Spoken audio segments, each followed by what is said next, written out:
so I'm quite jealous of that because I'm terrible. But I believe culture is important, and it's great to see that a lot of time and effort is put into maintaining your culture, and we're of course sponsors of those type of programs.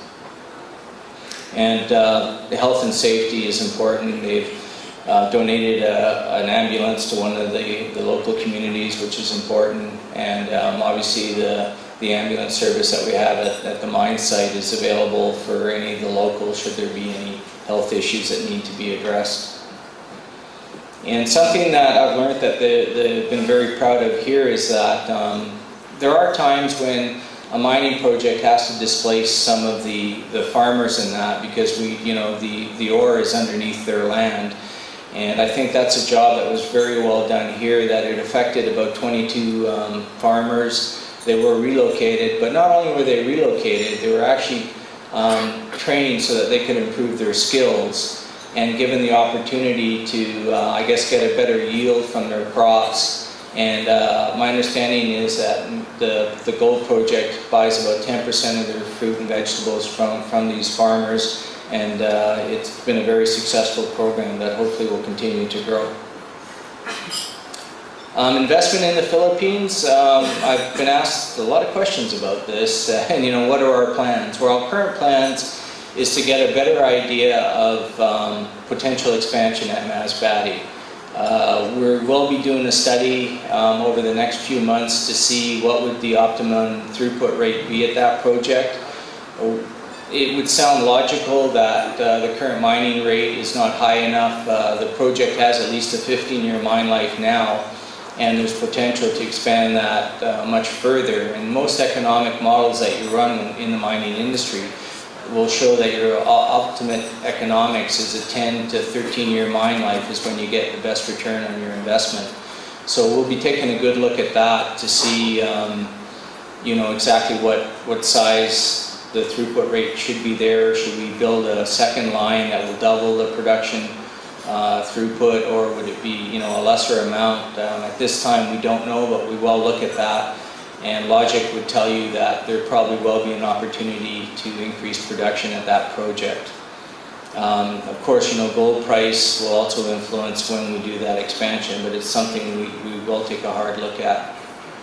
And what's quite common for our company is usually when we go into a country and once we establish ourselves there, we do like to look at other projects within that country because you learn a lot by operating in a country, and we think you should leverage off of that and take advantage of it to see if there are other opportunities within the country that may lead to a second project for us.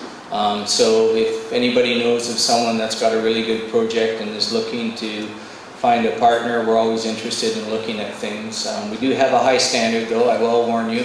Our geologists are very good, and it has to fit in with our criteria before we'll make a further investment here.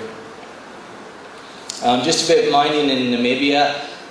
It's a country that's very sparsely populated. It's a large landmass and only has about 2.3 million people.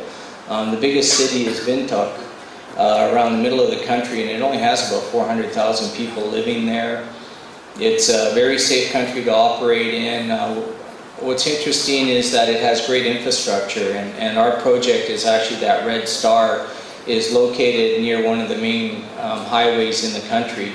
Namibia was under German influence for quite a few years, and so they built great infrastructure, including railways in the country. And then it was after the war, it became, I guess, under South African rule, but they gained their own independence in around 1990 as well, somewhere in that time frame. And it's interesting that I was told that actually Nicaraguans actually supported their independence clause. There was actually some Nicaraguans fighting in the country for them, which was a surprise to me.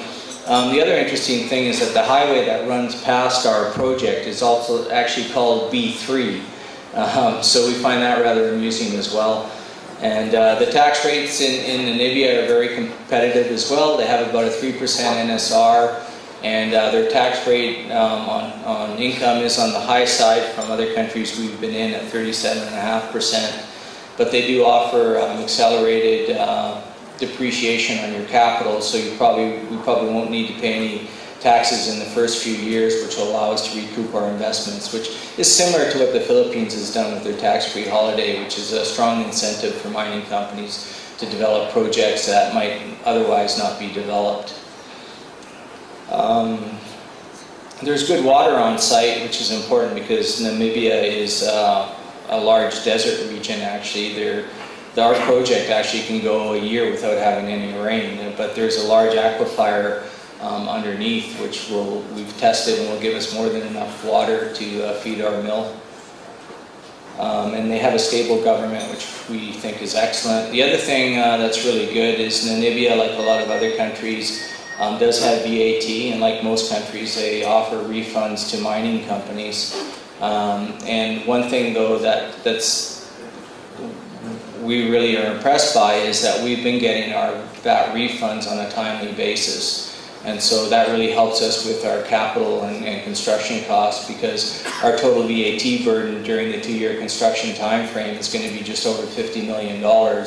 And if we weren't getting that back, that would have put a heavier burden on our ability to finance that project.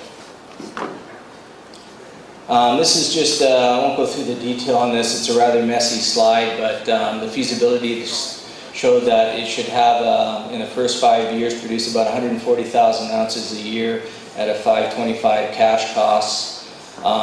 We do think there's excellent exploration potential in that region, so we built this project with the ability to expand it from 2.5 million tons a year in throughput to up to 3 million tons a year with very little additional capital.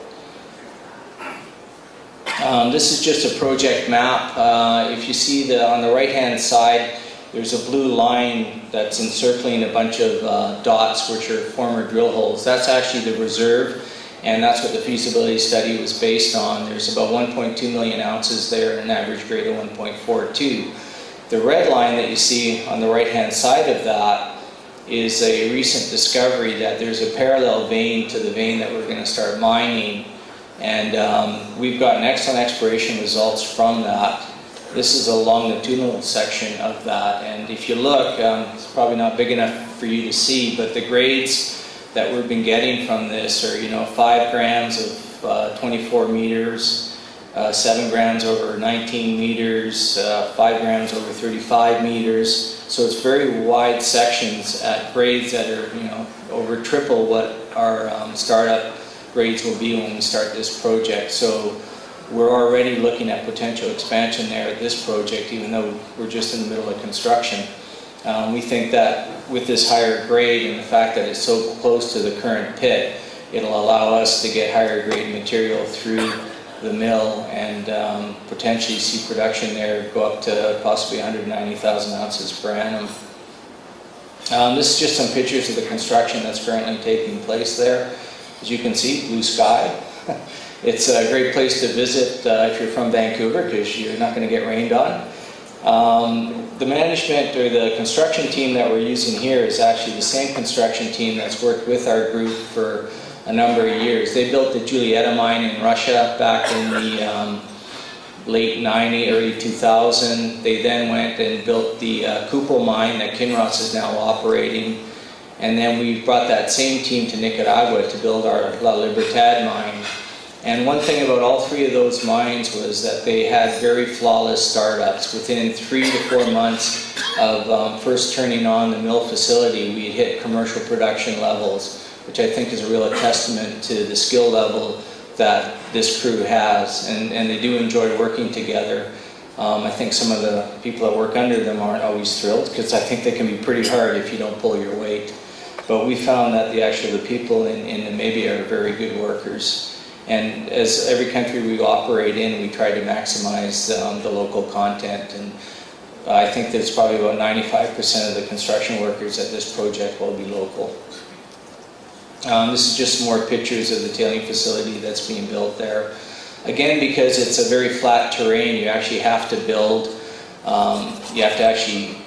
your own earthworks and mounds up so that you have a tailings facility, because there's no real valleys that you can take advantage of, and it's pretty common, like even in South Africa they do that similar type of stuff. We have started stripping there as well already. The idea is to pre-strip a lot of the tons before we actually get the mill building completed so that we can start up immediately in some of the higher grade ore.